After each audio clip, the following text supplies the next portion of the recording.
नमस्कार। कभी सोचा है कि हमारी स्किन के ठीक नीचे हर पल क्या कमाल की दुनिया चल रही है। आज हम उसी छुपी हुई माइक्रोस्कोपिक दुनिया में एक सफर करने वाले हैं। एक ऐसी दुनिया जो हमें दिखती नहीं, लेकिन हमारे होने की वजह वही है। हम सबको कभी न कभी कागज से जरूर कटा है। एक छोटी सी मामूली सी बात लगती है ना? लेकिन उस एक पल में असल में होता क्या है? उस छोटे से कट के पीछे एक बहुत ही दिलचस्प बायोलॉजिकल कहानी छुपी हुई है, जो हमारे शरीर के काम करने के कई राज खोलती है। तो इस सफर में हम एक साधारण से पेपर कट पर जूम इन करके पूरी कहानी समझेंगे। हम देखेंगे कि कैसे हमारे शरीर की पहली दीवार टूटती है, कैसे फौरन एक इमरजेंसी नेटवर्क एक्टिवेट होता है, कौन है वो छोटे छोटे वर्कर्स जो बचाव के लिए आते हैं, और आखिर में सब कुछ एकदम शुरू से कैसे ठीक किया जाता है। तो जरा सोचिए, आप एक किताब के पन्ने पलट रहे हैं और अचानक एक पन्ने का किनारा आपकी उंगली पर लग जाता है। आउच! एक तेज तीखा सा दर्द। लेकिन स्किन की सतह के ठीक नीचे असल में हो क्या रहा है? यकीन मानिए, ये सिर्फ एक मामूली कट से कहीं ज्यादा है। चलिए इसको थोड़ा और गहराई से समझते हैं। वो कट असल में हमारे शरीर की सुरक्षा में एक दरार है। ये एक अलर्ट है जो पूरे सिस्टम में दौड़ जाता है। जिस पल कागज स्किन को चीरता है, एक साइलेंट अलार्म बज उठता है जो शरीर की इमरजेंसी टीमों को काम पर लगा देता है। उस कट का सबसे पहला नतीजा होता है हमारी प्रोटेक्टिव शील्ड का टूटना, हमारी स्किन। इसे एक किले की दीवार की तरह समझिए, और उस दीवार में अभी अभी एक सेंध लगी है, जिसने बाहरी दुनिया के लिए एक दरवाज़ा खोल दिया है। अब ये दीवार बनी कैसे है, ये समझने के लिए हमें इसके आर्किटेक्ट से मिलना होगा। इस पूरी कहानी को समझने के लिए हमें दो तरह के चश्मों की ज़रूरत पड़ेगी। पहला है एनाटॉमी, जो हमें शरीर की बनावट का बड़ा नक्शा दिखाता है, और दूसरा है हिस्टोलॉजी, जो हमें माइक्रोस्कोप से ये देखने में मदद करता है कि असली एक्शन कहाँ हो रहा है, यानी ऊतकों में, जिन्हें हम टिश्यूज भी कहते हैं। तो उस कागज के टुकड़े ने जिस पहली चीज को नुकसान पहुंचाया है, वो है एपिथेलियल ऊतक या एपिथेलियल टिश्यू। अगर हमारी स्किन किले की दीवार है, तो समझिए कि ये टिश्यू वो ईंटें हैं जिनसे ये दीवार बनी है। और ये एपिथेलियल टिश्यू सिर्फ हमारी बाहरी स्किन ही नहीं बनाता, ये हमारे अंदर के अंगों को भी कवर करता है।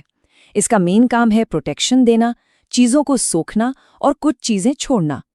हमारे कट वाले केस में इसकी सबसे ज़रूरी भूमिका, यानी एक प्रोटेक्टिव दीवार की तरह काम करना, वो टूट गई है।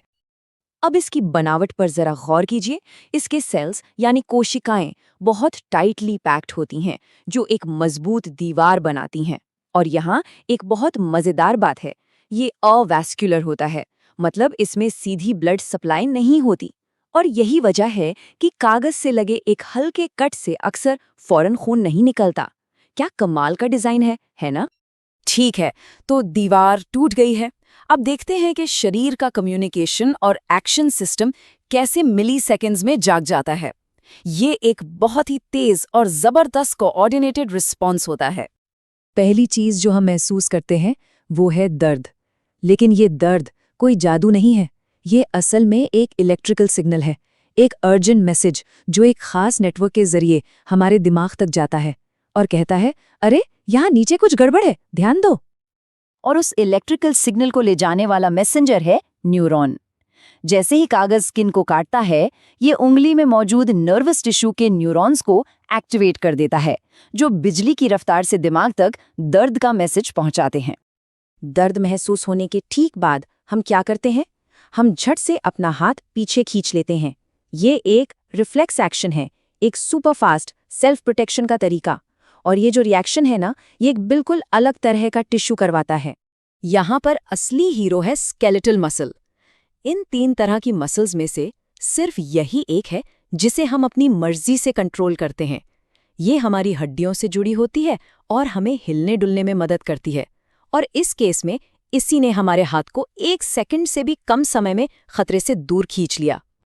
ठीक है, तो हमने दीवार का टूटना और फौरन होने वाला रिएक्शन देख लिया। लेकिन अब शुरू होता है असली मैजिक, रिपेयर का काम। ये समझने के लिए कि शरीर टूटी हुई चीज को फिर से कैसे बनाता है, हमें एक लेवल और नीचे जाना होगा। चलिए इस कंस्ट्रक्शन साइट के वर्कर्स से मिलते हैं। और हमारी कहानी का हीरो है सेल, यानी कोशिका। ये वो सबसे छोटी और ज़रूरी यूनिट है जो हमारे शरीर की हर प्रोसेस को पावर देती है, चाहे वो इन्फेक्शन से लड़ना हो या टूटे हुए टिश्यू को फिर से बनाना हो। और हर सेल के अंदर एक हेड ऑफिस की तरह होता है न्यूक्लियस। ये पूरे ऑपरेशन का ब्रेन है।